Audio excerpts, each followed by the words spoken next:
Hello everybody, so welcome in the episode 3 of my coaching career on the tour. So I would like to talk to you about my coaching experience with Marion Bartoli and her road to the success to the Wimbledon title. So everything started I remember before the clay season, before French Open. I was about to fly to Paris to find a job. I had a meeting in the Muratoglu Academy, I remember perfectly. I arrived in Nice airport. I took the newspaper L'Equipe, which is one of our most famous newspaper about sport in France. And I saw on the first page that Marion Bartoli is looking for a third person in her team, because she wanted a new expertise, new eyes on her game, to help someone to help basically her and her dad. So I knew her ex-coach and I contacted him. He gave me the number and I flew to Paris. And when I landed in Paris, I received a message from her dad telling me that are you okay to meet tomorrow?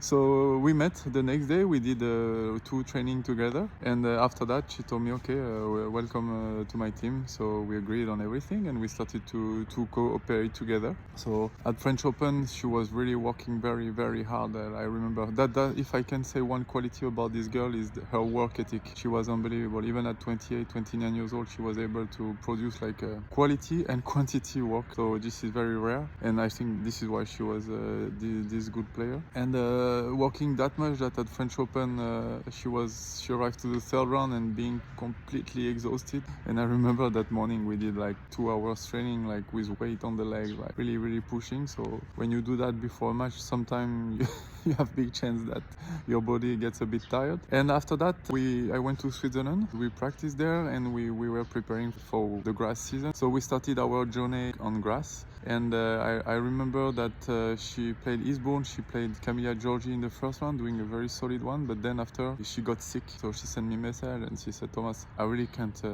play. So she retired. And we were a bit scared because Wimbledon was coming. So we flew to London. We arrived there far to expect what's gonna happen 2.5 weeks after, 3 weeks after. And we stayed there, and day by day she started to feel better and better, no more fever. We could put more intensity in the training, especially also in the fitness part. We were working a lot, I remember, on the change of direction and the accuracy of the shot. And I was putting a zone of not even 1 meter width, and she was able to put 8 or 9 balls out of 10 there all the time. That was amazing how accurate she was. And the same about the serve. We were working all about this, a bit on her technical part also. And she started to feel better and better, and arrive those magic 2 weeks that changed my life also as a coach and her life also as a player. She could really realize her dream, which is to win a Grand Slam. And we started this journey with Elina Svitolina in the first round. It was a really not easy opponent. She managed to win. Day by day she started to feel unbelievable, better and better. We could see the confidence she had. Round by round she was increasing her level, being really relaxed. That was also something that I will always remember for these moments, is that she was super focused, working hard. Even during the day off we were going to the gym. We were playing 1 hour and a half plus the gym. And she was happy. She was going then to the apartment, drawing. We found that rhythm, during those 2 weeks. I remember I was staying in an Airbnb, not too far, 15-minute walk from the stadium. And I didn't want to use the car because the first round she played, I walked there. So I was walking and back to my apartment every morning with the same music in my ear. So, you become a bit superstitious. And arrived the second week. So we had this mid-Sunday at that time. So there was no match. We kept the same routine, the 1 hour training, then some rest. She could see the physio, so Antonin from the federation. We really had a good group also, with Nicolas also Perrot, the fitness coach. Good atmosphere in the team. Everyone focused on their job, what they had to do. So I felt it was a 1 + 1 + 1 to make her feel good. And I think that's what made the difference at the end.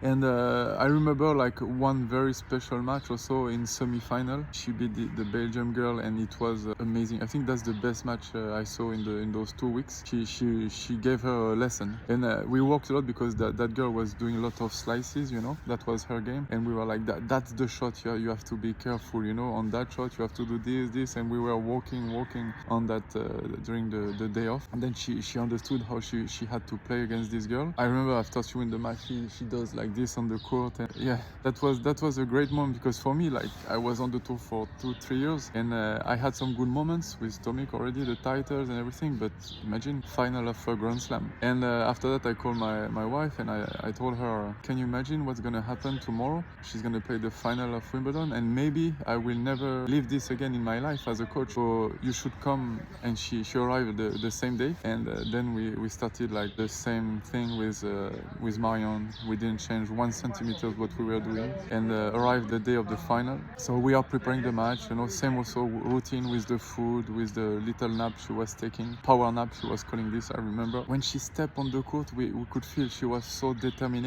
and even me, I said to people around me, it's gonna be hers, you know. I had that feeling even from the quarterfinal. I knew she's gonna win. It looks easy to say it after, but that's honestly what I was thinking during the last three rounds. And Sabine Lisicki in final completely lost her emotion, like took the control. She couldn't even serve. She made double fault, and Marion had already more experience, and she managed very well, except the second set when she lead like 5-1 or 5-2, I remember, and I could see like the other one coming back in the match. But then at 5-4, we know how she finished the match with an ace on the line. We still remember this smoke going up like that.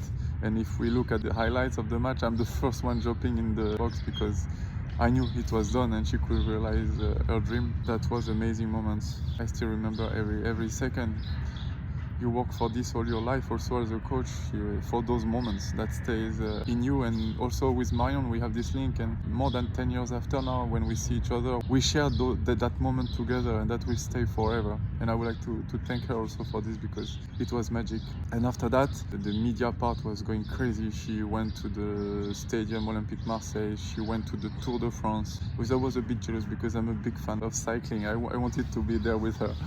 It was she called me, look Thomas, I'm there. It was it was so much fun. Everyone wanted to speak to her, like she had no more time. And then we met in America to play some tournament. We started in Montreal, and she got injured there in her ribs, so she had to pull out. And then we played Cincinnati, and that was the trip to go to US Open. She lost to Simona Halep, who was rising that time like unbelievable, but that she lost 6-3 or 6-4 on grandstand, I still remember, but doing like super match. And after that, so I'm waiting for her in the players lounge and she arrived, and I was with Nicolas, the fitness coach, and she said, guys, you want to sit? I have something to tell you. And we were like, what? She's gonna be mad because she lost and this, but we were ready to what to tell her. And she said, I'm stopping my career. we were shocked, and we were like, no, you joke, you make fun with us. No, guys, I stop. I have a press conference in 1 hour, and I'm gonna announce it.